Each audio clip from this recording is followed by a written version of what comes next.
গুৱাহাটী বিশ্ববিদ্যালয়ৰ প্ৰথম উপাচাৰ্য কোন আছিল? কৃষ্ণকান্ত সন্দিকৈ। কৃষ্ণকান্ত সন্দিকৈ, গুড।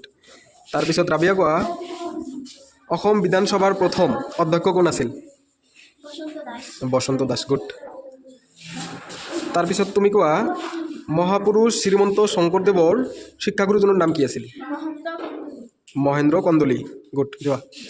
তাৰপিছত তুমি কোৱা, অসমত বিশ্ব স্বাস্থ্য কেন্দ্ৰ কোন ঠাইত আছে? চাবুৱা।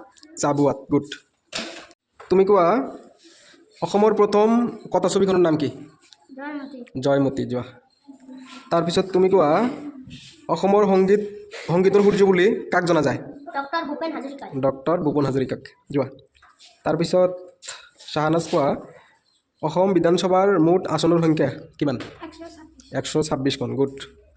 তাৰপিছত তুমি কোৱা, প্ৰথম অসম বিধানসভা কিমান চনত অনুষ্ঠিত হৈছিল? 1937 চনত। তাৰপিছত ছাতি তুমি কোৱা, অসমৰ ভাস্কৰ বুলি কাক জনা যায়? বাণীকান্ত কাকতি। বাণীকান্ত কাকতি। মনত ৰাখিবা, অসমৰ ভাস্কৰ বুলি বাণীকান্ত কাকতিক জনা যায়, গুড।